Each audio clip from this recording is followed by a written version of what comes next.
Hello, everyone, and welcome to Fearlessly Authentic. I'm your host, Jody Harrison Bauer, and I'm so excited to have you join me on today's show where I have another fabulous guest who is going to add so much to your life. If you are a first-time listener, this is the show that will educate you, empower you, and entertain you a little bit because we like to have fun here and inspire you to live your most fearlessly authentic self and life because that is what we are here for. If we're not doing it, what the heck are we doing here? So I'm just super excited because I love love and I love to know that people are finding love. So today's guest is an expert in the field of dating, and she is a relationship expert and has over 15 years of experience in the field of helping people find love. So I am now going to introduce my wonderful guest today, Bela Gandhi, who, as I said, is a dating and relationship expert, founder of Smart Dating Academy, and has been featured on most national local media outlets, including Good Morning America, Steve Harvey, The Today Show, Kelly Clarkson, Access, ABC, NBC, Fox, and more.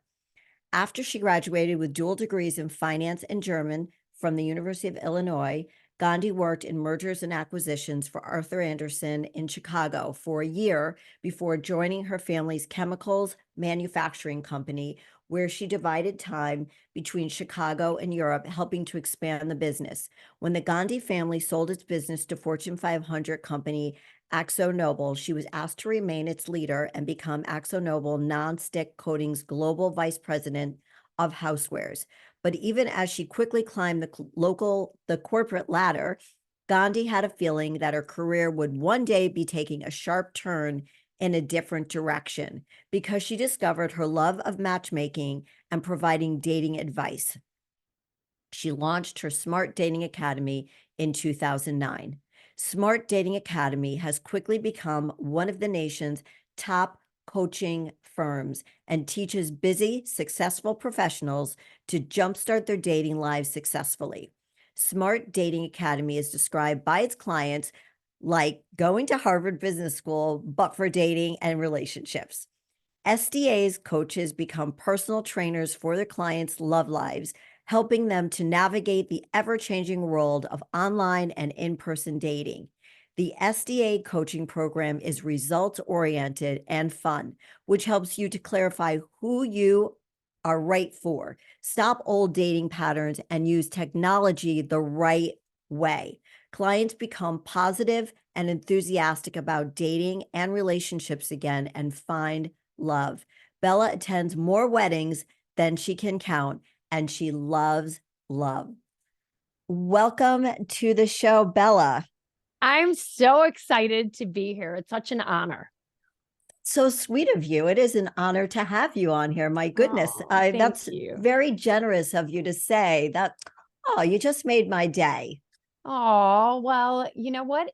It's totally true. I've been looking forward to this all day. You're doing such great work from the heart, and you're helping to inspire so many people that, you know what? There is great life, hot life at every age. So I am in for everything that is Jody Harrison Bauer. Oh my goodness. Well, thank you. And I have been so excited about this show today too, because everybody is looking to find love. At the end of the day, it's really what settles everybody's heart is knowing that there's somebody there that they can lean on, at least for me. And I think that that's universal, that everybody wants to know that they've got that person. And you talk about that, and we're going to get to all of those things. But I wanted to first have you explain to our listeners how you got into this whole finding love for other people and helping people to date smarter. Oh, wow. I feel like it's my mission. I feel like everybody was put on the earth for some reason, and mine is to put more love into the world. I think I started to see this when I was in college. I became the informal matchmaker. I started setting people up. They would get married. I put my own process together, which got me out of dating emotional avoidance and narcissists. So I identified my husband, started dating him after college. I taught all of my friends this process. So after my family and I had a business and we sold it, and then I ran the company that bought us for 5 years. When I left there, I had a 5-year non-compete. And I thought, well, I have been thinking about this dating and relationship thing forever, but I was scared. I didn't Mm. know, is this a thing? Could I actually help people systematically? And so in 2009, I kind of put my big girl pants on and said, it's okay if it doesn't work. It'll be a great story for your grandkids someday. And I started the business in 2009 and built a process around, I knew I had the gut to help people find the Mm. lid to their pot, but then I started to systematize it. So now we have our own little algorithm that helps people to identify partners that actually make them happy. And we have a different process to do that. And it's different for every person. And then we help them to identify red flags. And the process has worked. We're like personal trainers for your love life. And we've I had love 0 that. divorces in 15 years. And that's what we're really proud of. Not that every client wants to get married, but of the ones that have gotten married, they've all stayed together, which is great. That's unbelievable that you can say that, because what is the divorce rate these days? 40 to 50%, Jody, of first marriages end in divorce. When people get on the horse and try it again, 67% of second marriages end in divorce, 74% of third marriages. So we're never taught how to do this, right? And you can Mhm. say, we're born to love and to be loved. And yet we think it should be inherent, but it's not, because there's so many things that have profound influences on us, our families of origin, social media, the media, evolution, right? And we don't always do the right thing for us, let's just say. No, we don't. We think about that other things, and that's really what at the core is what you're teaching people. But I want to go back to when you were in college for a second. How were you able to, between the ages of, let's say, 18 and 22 years old, when you're in college, figure out what was a red flag already? How did you know? Do you think you just had a gift for identifying those things? I dated a lot of red flags. So I was like, wait a second. And so many, it's such a good question.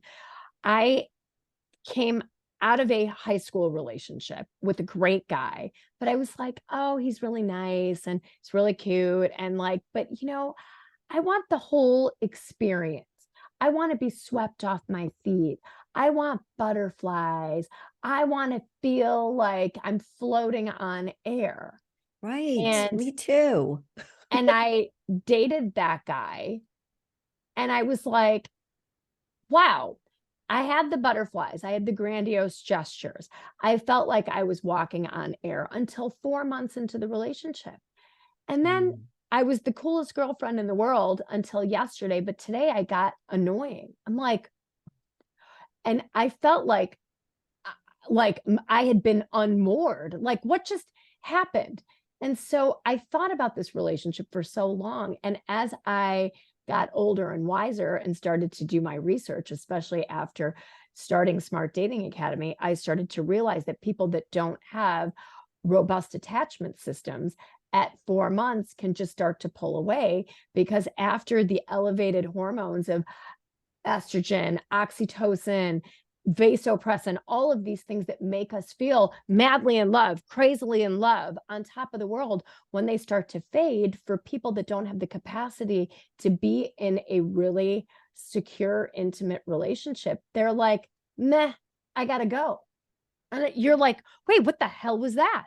And so now I understand that. And I always say, if somebody's behavior starts to change after 4 months of exclusivity, you might not be dealing with somebody who's really good for you.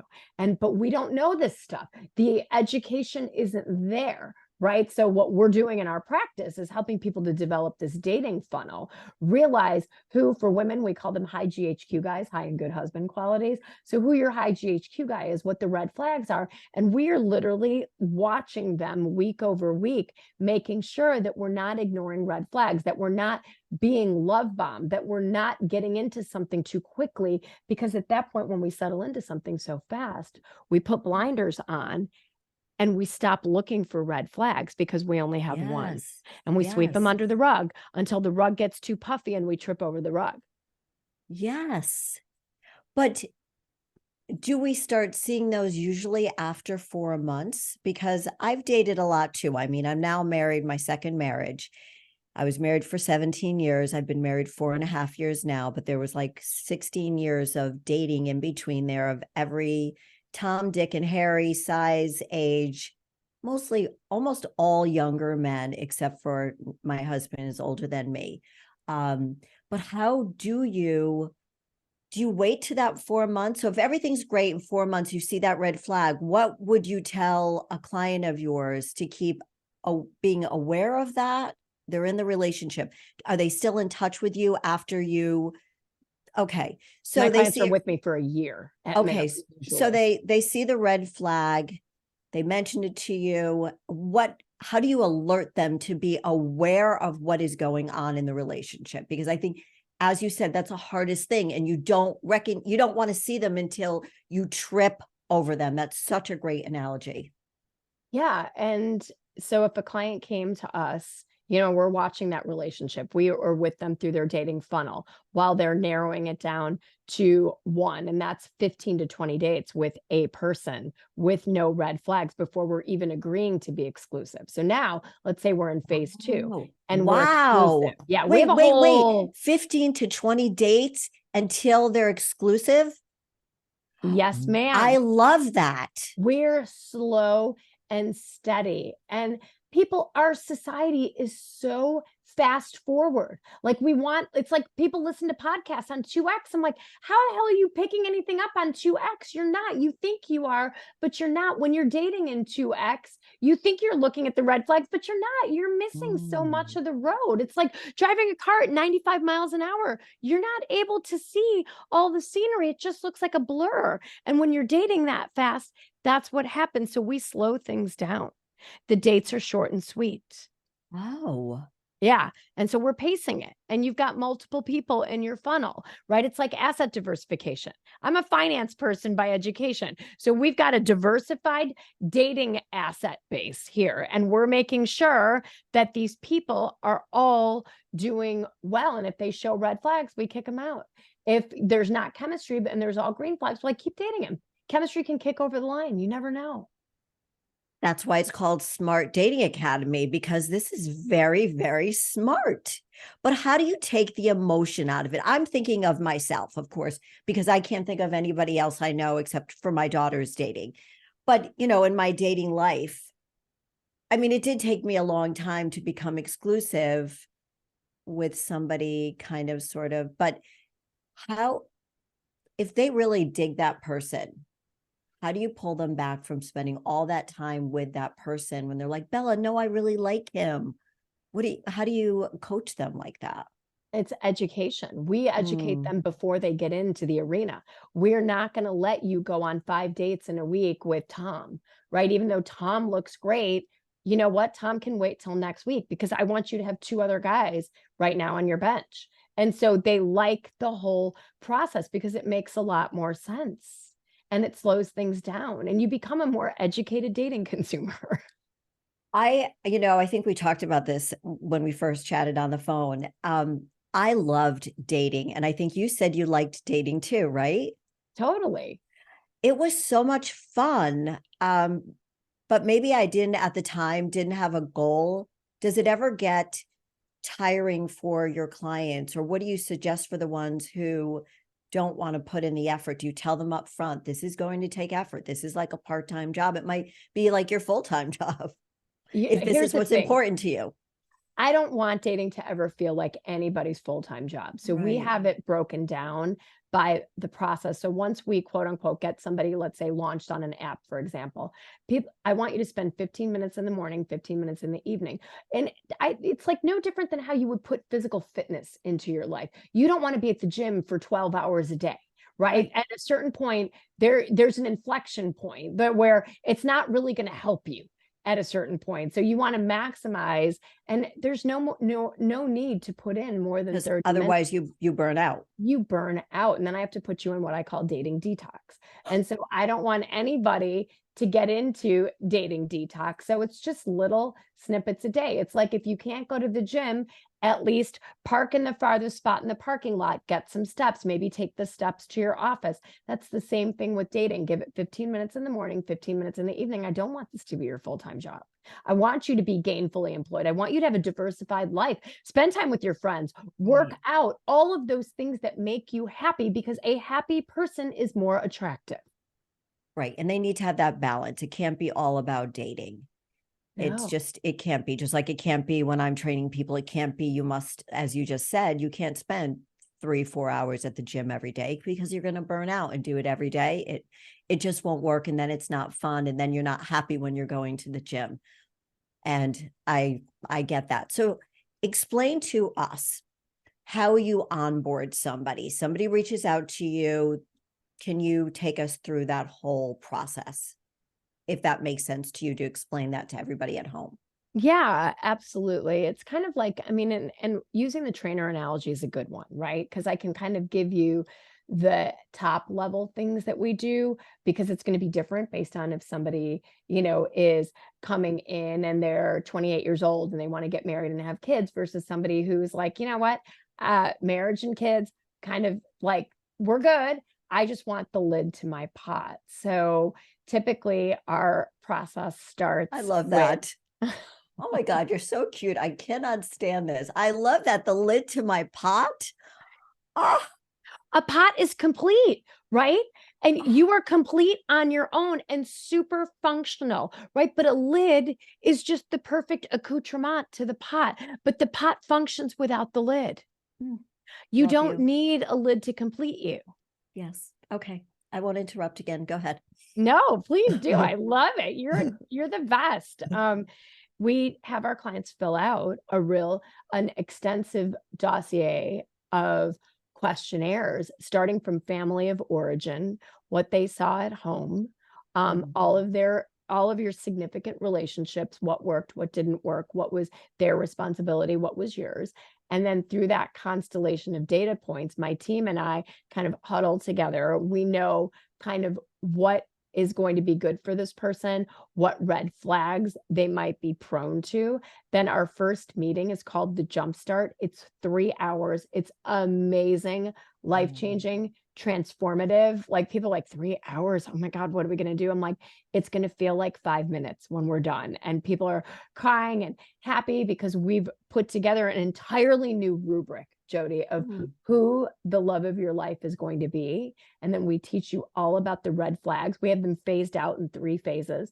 Phase 1 is date 0, just corresponding back and forth on the apps. What are the red flags that people throw down? Then it's dates 1 through date 10, and then beyond date 10. So the red flags are all coursed out. We're nerdy. I mean, look, when you take a person who was in finance and turn them into a date coaching company, I have graphs for what relationship trajectories look like that are healthy, unhealthy. So we're really teaching people a model that works for them, how to pace things, why, who's in, who's out. And it's magical how to do well with video dating, how to answer the hard questions like, Right. wow, why did you get divorced? Why were you never married? Why have you been divorced 3 times? Like, what are the hard questions to ask? And how do you answer those so you don't red flag yourself?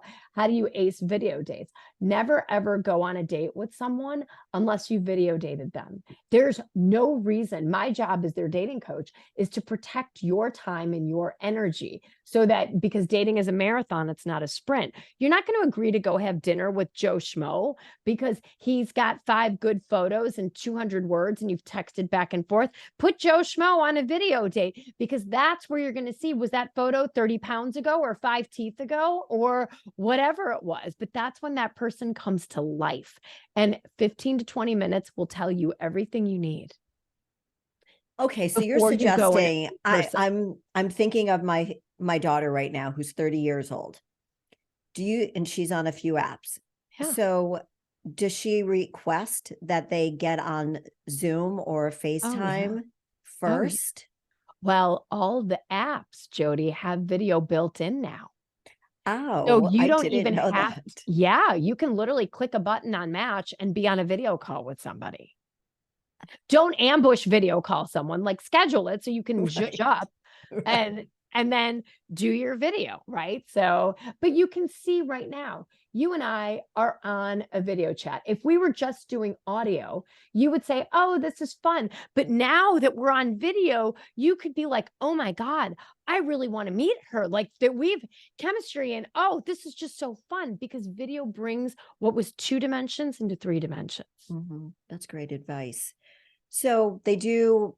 So what happens? You get somebody, you have them go through the 3 hour, they fill out all Yeah. this information, and then you're there with them for how long? You said a year, or it depends on what they've signed up for.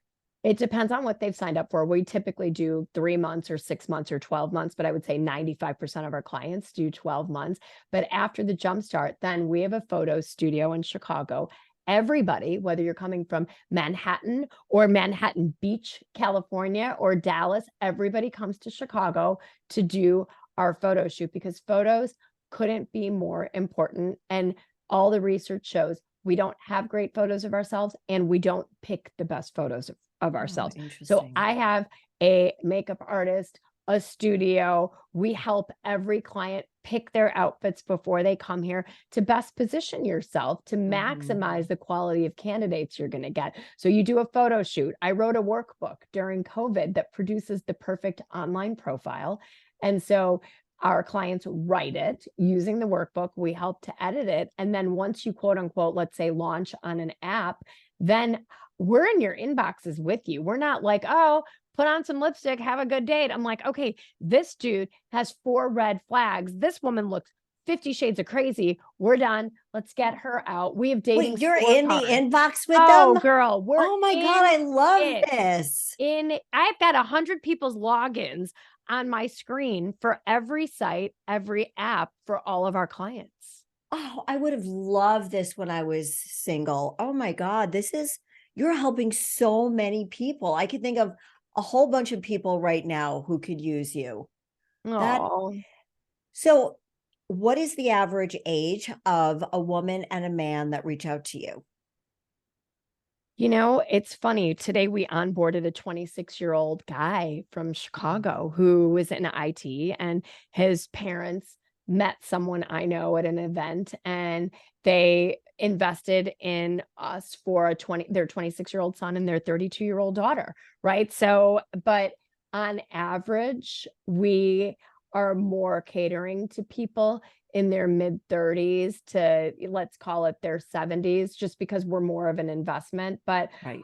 someday I hope that we can have more products rather than just one-on-one servicing that really kind of democratize the education that we have, so we can make it accessible to more people. Because my goal, full stop, is to just put more love on the earth with more loving relationships to like increase the vibe of the whole earth. Why not? Let's go big or go home.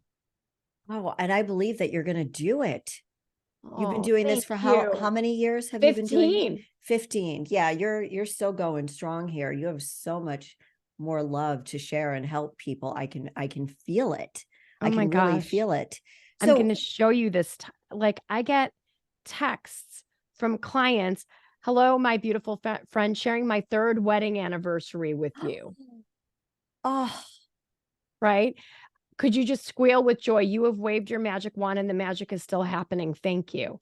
Right? I mean, like, I mm, literally sometimes pinch myself. How did I get this wow. job? Right. Yeah. So It's because, it's you know, amazing. you're helping people know what to look for. And when you being in a personal trainer, coaching people, I'm able to look at what they need from me. They might come in and say, I want to work my upper body. I'm like, no, we need to work your whole body. And then we need to do blah, blah, blah, blah, blah, because I know what's best for them based on where they are in life and what they're telling me they need. Because most people don't know what they're looking for or don't know what they need, which is why they hire a coach. They hire an expert. And some people are resistant, right? Do you get people that totally want you, they throw their money at you, but then they resist a little bit? What do you do with people that resist once they're on board with you?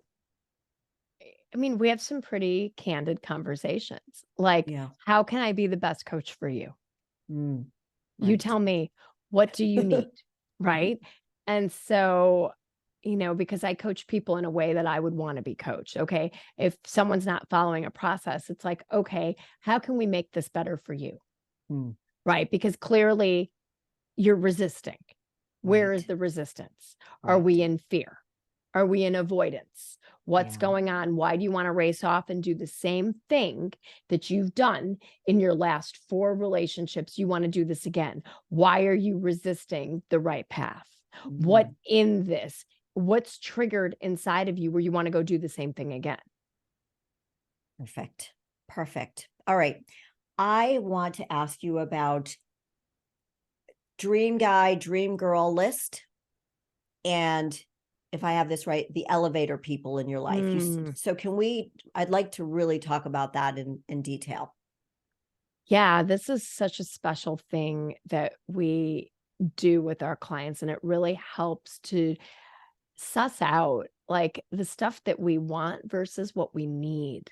Right. And I really credit this to some extent for the fact that we don't have divorces. It's like when you start to look for and preference the right traits in a mate, a lot of the old BS goes out of the window. I've done this exercise that you're talking about with thousands of women over the last 15 years. When I ask women this question, tell me about your dream guy. Do you know what the number one thing I've heard, the number one characteristic in the last 15 years on most women's dream list? Tall. That's what I Dream hear guy, too. tall. Okay, tall? What, like everybody is the same height lying down. I get we want to feel small, right? And that's a big thing. And we're so triggered as women, and we're just I could go on about that forever, but it's like I want to feel small, I want to feel petite, I want to feel thin. So I want someone who's bigger than me. And I get that. But when you start to look at the data, I'm like, that's your number one thing on your list. How'd that Mm, work out for you for the last 30 years? right. Right. Right. Maybe we should be doing something different. So it's truly amazing. So that's the number one thing we hear on Dream Guy lists. I said that in my TED talk 2 years ago. The audience exploded laughing when I said tall, like they couldn't believe it. And I did a lot of times, women will say ideally over 6 feet. And I love data. I'm like, do you know that only 12% of the US population of men is over 6 feet tall?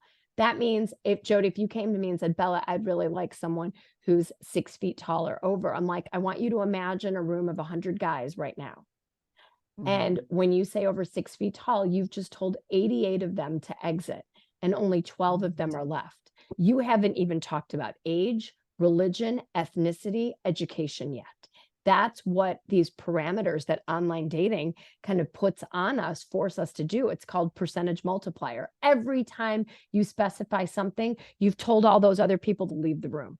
And what are you right. left with? So people don't understand sometimes the math behind the choices that they're making. And I'm not here to say settle for something, or, if your religion is really important to you, you have to understand what your deal makers and deal breakers truly are, and then get flexible on the rest and know Right. that it's exciting. Love will come to you in an unexpected package. It really does. It always does. And, it's funny because height was never a thing for me because I'm only 5 feet tall. So 5'10" was usually a good height for me. But it's funny in watching, I did a podcast about the Golden Bachelor, and I think he's pretty tall. But if you watch any of the regular Bachelor and the regular Bachelorette, I've read that the Bachelorettes always ask for the men to be tall. So Always. they're always tall, and they're always these little petite girls with these guys. I mean, the last one was like, maybe was all of like 80 pounds, and she is engaged to a 6'7" guy. And Yeah. it just can't be all that. So after that, okay, so that's their dream guy. That's the number one dream guy quality that a woman is looking for. So And they've how got do 50 other things on that list. 50 And others that I'm sure you're used to seeing all the time, right? 100, every day we do this. We did it with this guy today that we onboarded, right? And we do this for men and women, doesn't matter what ethnicity, if you're gay, straight, bi, nothing. Love is love. So our process is the same. And then the second step is we help people through our process. It's hard for people to do this on their own. So we do it with them, and thinking about the people in your life that make you really, really happy and why they make you happy. And then we bang down on that, and then we come up with a theme. And so basically we want our clients to look for elevator people, ultimately, that have no red flags, that they want to sleep with eventually. So that's like the holy trinity. And I know that sounds simple, but it's hard to do in practice, to find somebody that has all of the qualities of your favorite people, no red flags, that you're attracted to. And that's why this process takes a long time. And people that might seem, this is like dating is a horse race. It's like the horse that looks like it's going to win the Derby on the Right. first lap might break its leg on the second lap, right? And be taken out of Right. the race. So you never know who's going to win you, right? And you are the prize. So the one who sometimes looks the best in the very beginning isn't going to stand the test of red flags. So you talk about that in your TED Talk, and I loved that TED Talk. Can you get into more detail about in the qualities that you love or admire in other people? Can you give us some examples of what you would like them to think about? Because it's probably really hard to sit back and reflect, well, what if I had to pick the people that I love the most or admire the most? These are the qualities. So how do you get them to that level? Right. We literally, we're going through this, and this is all part of this 3-hour jumpstart session, and really thinking about the people in their lives that make them happiest, right?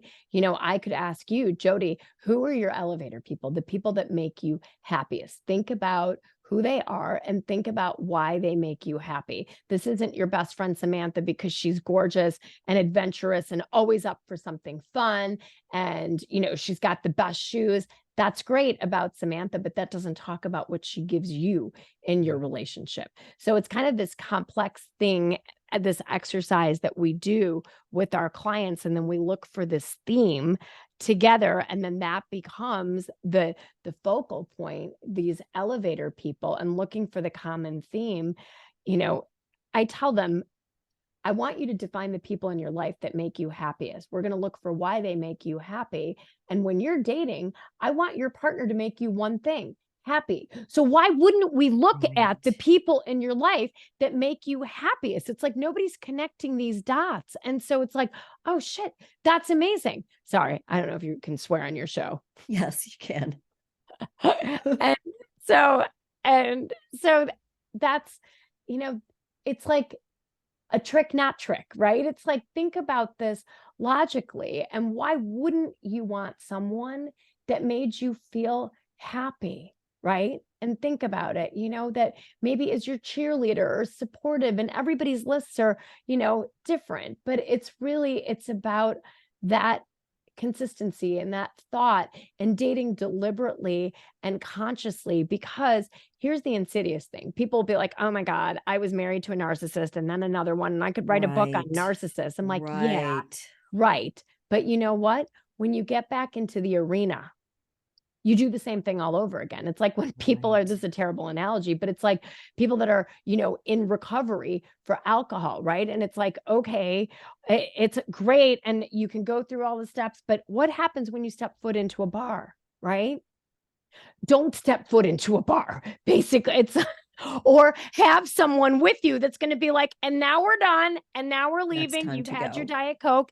It's time to go. And ultimately, that's what we're doing for people. I don't care how many relationship books you've read, how many books on narcissism you've read. If you feel like you've been love bombed and had every red flag, when I put you back out there, you're going to do the same thing again, because human beings are creatures of habit. We It's do so what's true. comfortable versus what's right.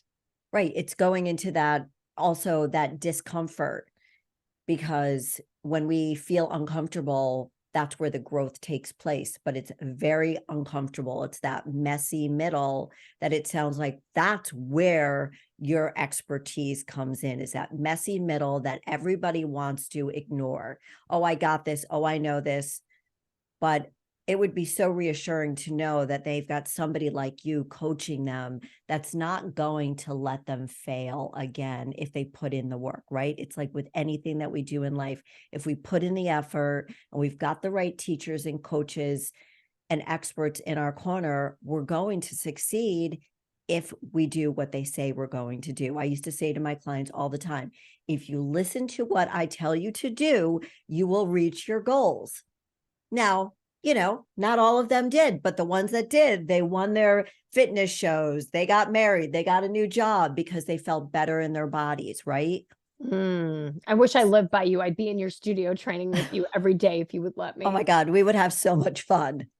Oh my gosh. You are So hashtag goals. I told you that thank when you. we first met.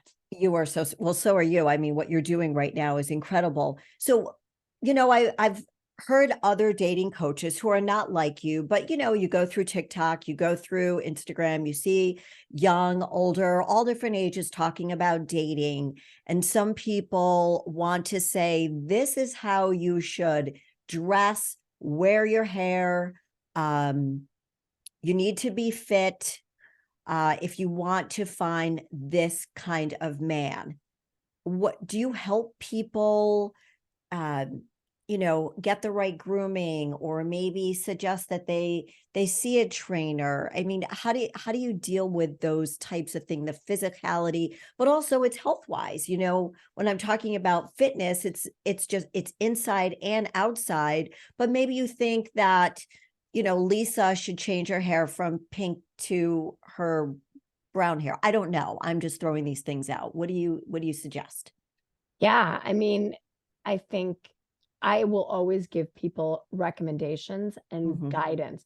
Ultimately, it's up to them to take that, right? Because I have opinions on everything. And so ultimately, but I can't, it doesn't serve anybody well to take advice where you feel inauthentic. Mm, right, Right. right. And so I had a client who came to me and she had, whitish white hair. Right. And women are, and she's like, all my girlfriends are like, oh my God, your hair is so amazing. She says, what do you think about it for online dating? I'm like, look, I've seen it. If you color your hair, it will make you look younger. You're going to get more people into your funnel. But if you don't want to do that, that's also fine. Be yourself. My job is to tell you how to maximize your chances. It is not to make you become some drone of who you are or you aren't. That's not what I want to do. And some people are like, okay, if you tell me I'm going to get better results by growing my hair out or coloring my hair away from silver to brown, I'm going to do that. And I love that. I want feedback. And others are like, this is me. I've got a purple streak in my gray hair. Take me as I am. I'm like, giddy up. Let's go. Right, right. Let's do That's it. it. You be you, boo. Right.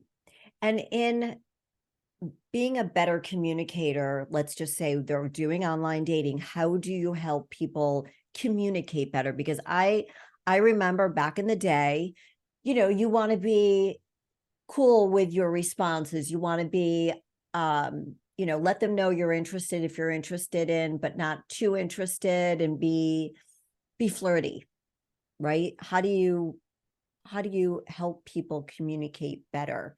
Because some people have a sense of humor, some people are more serious.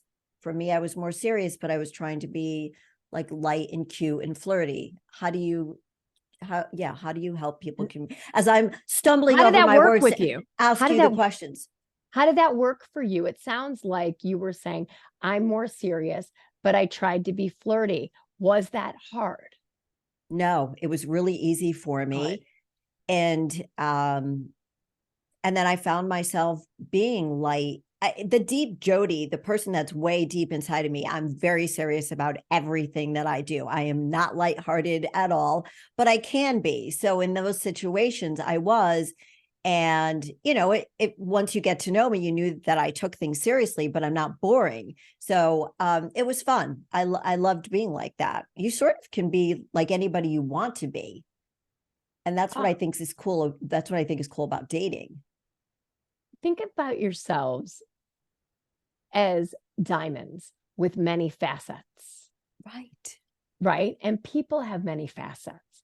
And I can be one person when I'm hanging out with my mom. I'm going to be a different person, a different version of me when I'm with my husband, or when I'm hanging out with my daughter, or when I'm hanging out with business associates. We all have different facets that we adjust a little bit, right? We are who we are at our core, and it's okay to have those facets. I'm going to be a different person when I'm, driving my company versus when I'm chatting with my best friend, or maybe I'm on a date, right? And so that you have to be attuned to what feels good to you. But you want to make sure when you are going on these dates that you are the easy breezy version of yourself. Yeah. Be the CEO at home. I'm glad that you said that because I remember a million years ago, oh, this is like when I was getting divorced back in 2002, and Tony Robbins, and I bought his CDs. Okay, we're talking, Love, yeah. love. I couldn't sleep. I'd wake up and I would see Tony Robbins at 2 o'clock in the morning. And Right. I'm like, that's when QVC. right, Bye. QVC, buy. And I remember this one particular part about relationships. And it said, you relate to people differently, which is exactly what you're saying, different facets of your personality. I remember thinking that was so poignant. And I remember thinking, I do relate to different people, as do other people relate, just as you said. And I guess that's okay, as long as we're still being ourselves. And I think some people get stuck thinking they need to be the same person all the time, whether they're with their friends, in business, on a date, and so on. Yes. And it's okay. You're going to be different. And I tell my clients, I want dating you to be different than work you, right? Mm. I want you to be what I call socially generous, right? Work on how do you present? Do you smile when you talk? Are you looking in people's eyes? Are you genuinely curious about people? Are you listening to understand? People can give you so many gems when you ask them a question. And if you're truly listening to understand what lights them up, what they're passionate about, I would say, imagine them handing you gems. That was a sapphire, that was a diamond. Now you put those in your little pouch so that you can bring those gems back up when you need them, right? And this is how things become fun and they Beautiful. become easy. You don't want the date to feel like a freaking deposition. You want it to feel natural. Yes, and I've heard that sometimes it becomes like an interview, and I think that's tough. Do you have any rules? You hear about all these rules out there in the dating world, on social media, the rules. The first date, after they've done the videos and everything else that you've suggested they do, they go on a date. Do you suggest that they go Dutch? Do you have rules about who pays and so on, who picks the restaurant or the bar or whatever they do on the first date? You know, I think I just say keep it easy. If a guy asks, hey, where would you like to go? Have two answers, right? Because ultimately, men have been burned when women are like, you pick. And then the guy will pick and they're like, ew, how would he think to take me to this spot? But he's a guy, right? He's like, you told me to pick my favorite spot. It's a dive bar around the corner. Like they're Right. literal, right? So I don't have rules about that. Like make it easy, be thoughtful to each other. And with regards to payment, Mm, I tell women always offer to split the check, right. right? Always. I It will agree. always earn you points. And I tell the guys that we coach, listen, we're wired in a way where it makes us feel like you care, you like us, you could provide. It's a visceral instinct. Take her to a place that it's not going to kill you to pay for it. So when she asks you, do you want to split that? Just say, I would love to get this. Right. Right, And so right, I tell women, if he lets you split it, it's no big deal. If you went out to coffee with me, you'd be like, let's split that. If you right. went out to dinner with your girlfriends, why are we putting these antiquated rules on something today where we are 21st century men and women? Agree. Agree. Yes. Okay. What is the dating landscape like for the 30-year-old, 40-year-old, 50, 60, 70? And do you see an increase in singles over 70? So the dating landscape is great at all ages. So the census data shows that there's 118 million unmarried single Americans in this country, and that's 48% of the population. So yes, I said that's almost half. So if you feel like you're the last single person Wow. out there, you are not. There are 35 million singles over 50. Okay. So now if you look at that, if you look at the numbers, I know I get quantitative quickly. If you look, No, I there's love this. 118 million singles. If you strip out 18 to 28, right, your singles over 50 are more than a third of singles that are out there. So yes, we are taking care of ourselves in better ways. People are single at older ages, and there's a robust dating pool at any age. The most important thing I can tell you, no matter what age you are listening to this, is if your mindset is one of hope and optimism, you are going to see so many amazing people. And if your mindset is negative and gloom and doom, then you're not going to see anybody. And it's like if I asked you to walk into a party and I said, Jody, look for the people that are wearing red. And you would tell me, okay, there's 10 people wearing red. If I said, how many people were wearing green? You're like, well, I don't know. You told me to look for the people wearing red. This is Right. exactly what happens when we're online. If we're looking at it in a good mood, we're excited, we're hopeful, we're jazzed up, we see a lot of the great people on there. I get in clients' inboxes during sessions. They're like, oh, everyone's horrible. And I'm like, okay, let me log in. And I'm like, are you looking at the same inbox I am? What do you mean? Like, look at these guys. He looks great. Oh my God, you're right. I don't know how I missed him. I'm like, I do.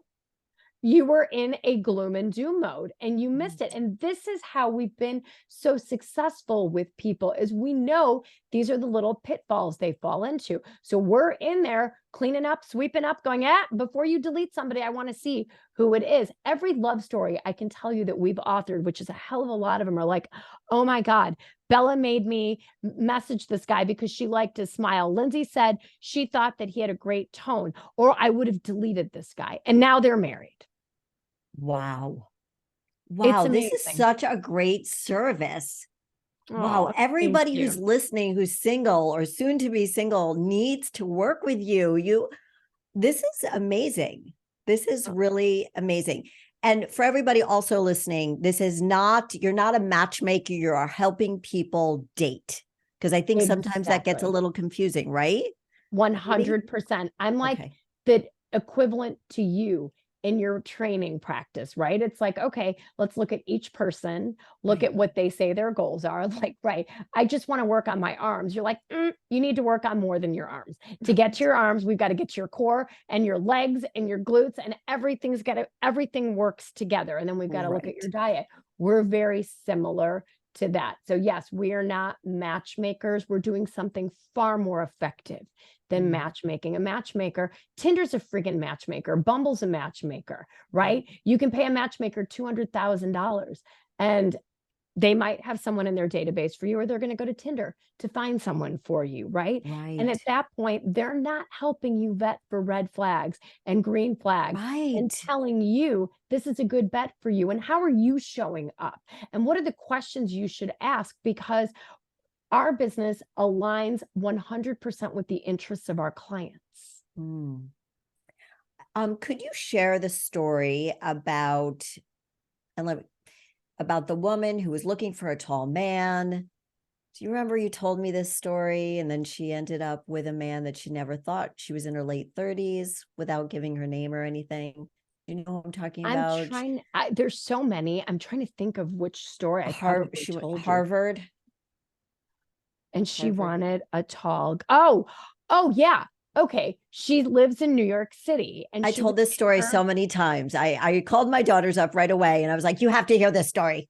oh my gosh. She's a therapist in private practice in New York City who came to me via referral 10 years ago. In fact, I just saw her on Facebook and her kid is like 8 years old. I couldn't believe it. I'm so excited for her. But she said up until the age of 30, she's like, and her family is a fairly devout Jewish family. They're like, you got to marry a Jewish guy. She's like, then I get to 30 and they're like, geez, just marry anybody at this point. So she's like, You sound like me. That sounds like me with my daughter. right. She's like, I wanted the tall, Harvard educated Jewish guy. Great. Tried that. That didn't work. Then I started dating willy nilly all over the place. But then when we started working together, right, and tall was a thing for her and she was 5'5", I'm like, okay, well, let's kind of see how it goes. But and so I gave her the data about guys that are 6 feet tall. And she's like, you know what? I'm actually kind of open to this. Let's see what happens. And so she meets her husband organically at a Super Bowl party. And she said, I keep looking at our lists that we made together. And this guy, Dan, Belly, he is not my type, but I think he's high GHQ. He meets all my parameters. I can't stop thinking about him. I'm like, okay, that's great. Let's just try a date. And then a second date and a third date. So finally, he earned her over 3 months and me. We got exclusive and she was 39 years old. And she was like, I am on a mission to get married and have kids. And she was I'm like, let's be upfront about that. So he said to her, listen, we're exclusive. I don't want to talk about marriage and kids for the rest of this relationship. I will tell you that in 6 months, if our relationship is as good as it is today, you will have your ring. So she calls me. She's like, is he BSing me? Do I need to do more due diligence? I'm like, no, I'm going to watch this with you. I know how we want this to progress. Jody, 6 months later, and I was, I had sort of forgotten about it on a Saturday night at 11 o'clock. My text goes off and I was like, wow, who's texting me? My kids were little. I get a picture of a ring on my cell phone, an engagement ring, and I open it and it's from her. She's like, 6 months to our date of exclusivity, I got my ring. They are still together. They got married 5 months later. She started trying to get pregnant. The day they got engaged, she got married 5 months pregnant. It was a miracle. Wow. Did 40 you years old. feel that moved a little too fast for you, or were you okay with it? You know what? I was okay with it because I was watching her relationship and I didn't even have any coaches. It was just me at that time. And I'm so invested in people. At this Right. point, I was literally texting her every day, talking to her, like really, really, was along with her for the journey. It's like I ran the 26 miles with her. Wow. Essentially. And so over that course, I'm not able to do that, which is that level at this point. Now we have a Right. team and it's awesome. And our systems are better. So we're more efficient, but it was amazing. But yeah, 6 months. So they dated, then they got exclusive. Okay. So that was another 3 months. Then they dated for another 6 months. So their Okay. time to know each other was about a year. Expedited, yes. But at a certain point, when you have a system and you know how things work, after 6 months of exclusivity, we're asking the right questions. We're talking about religion, aging parents, money. Where do you want to live? How you get that stuff right? You're going to have less friction long term. But most people don't know to ask for that. They're like, it's chemistry. Everything's great. The sex is amazing, blah, blah, blah, blah, blah. Right. And this is how we throw caution to the wind. And then suddenly we're like left holding the bag going, oh my God, why didn't I ask about this and this and this? And how did I not see this? It's like, because you went in eyes wide shut. Right. Do you believe that one person can give you everything you need in a marriage? I believe that the core of a great marriage should be a very deep friendship. And so I believe that your partner should be your best friend or one of your best friends. So now, to answer your question directly, does this person need to be everything to you? No, it's impossible.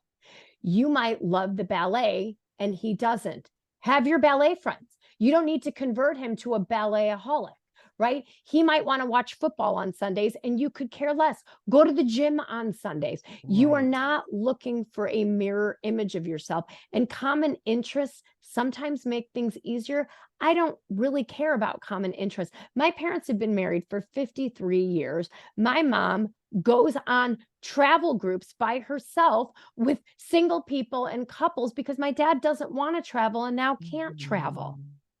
That's so nice. I think, when I was younger, I thought that my partner needed to be everything. That's why I'm asking you that. And then as I've matured, I realized that no, it's not that they can't, it's just that you can't expect them to be everything that you need out of one. That's a lot of pressure to put on them.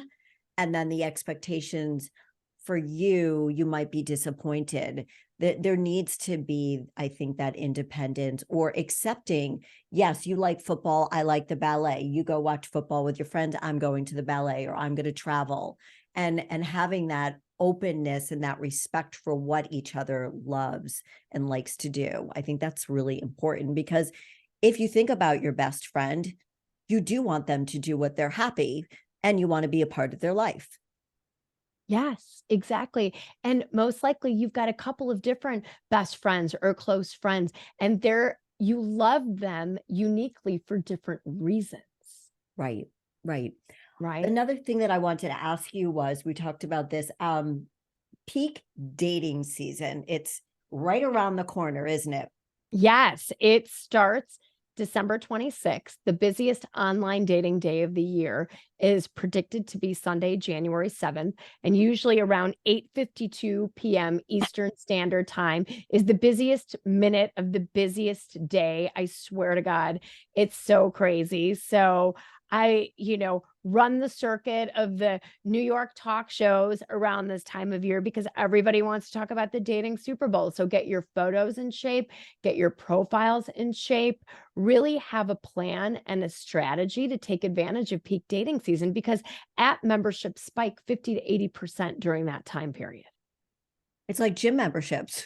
Yes, it's new year, new me. Exactly. Right. I So, know. but I hate going to the gym in January. I'm like, oh my God, none of these people are going to be here come February 28th. Not one. nope, you're Bless their absolutely hearts, but you're making the job for the rest of us that go much harder.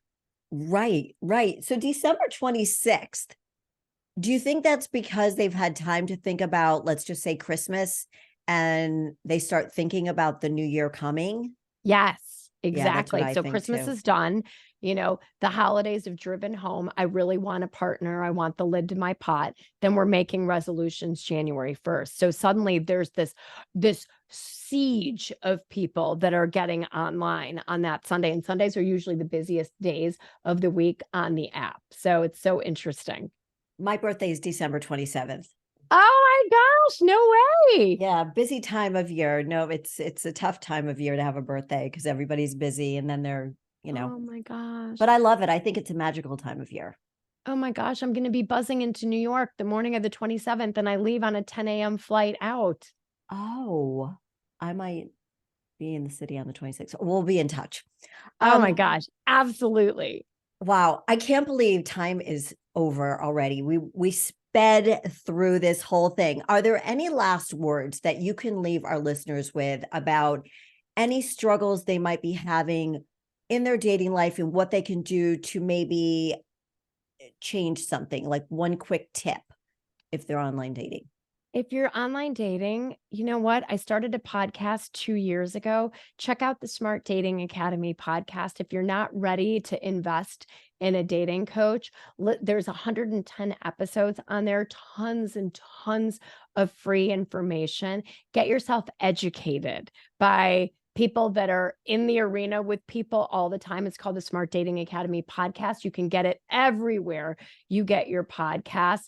Listen in. We've had great experts. I do solo episodes. I'm going to have Jody on my show, clearly. And so definitely do that. But if you're having problems, or if your picker is broken and you constantly pick the wrong people, think about getting some intervention, because it's not a problem that's easily solved. It's a complex problem. And think about it this way, you guys, you are worth investing in yourself. And I grew up with a poster in my office called The 21 Rules for Success in Life that was authored by a guy named H. Jackson Brown. And I have it in my office today. My dad had it hanging up in our wood paneled family room in the suburbs. And rule number one, Jody, marry the right person. This one decision will determine 90% of your happiness or 90% of your misery. Oh, I just got chills. Bam. So you are worth investing in. This is, think about what you need to do and get hopeful about your dating future.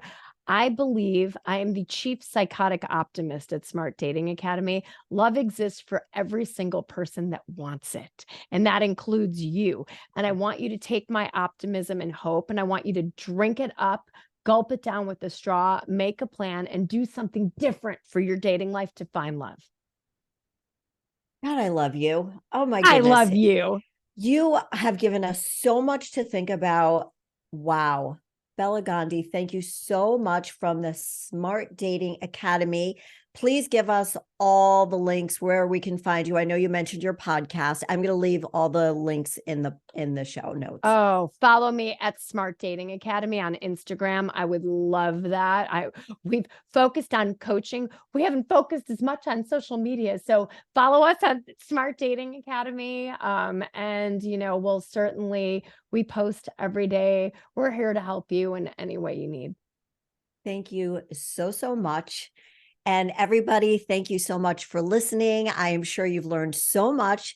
And until next time, stay fearlessly authentic. Bye-bye, everyone.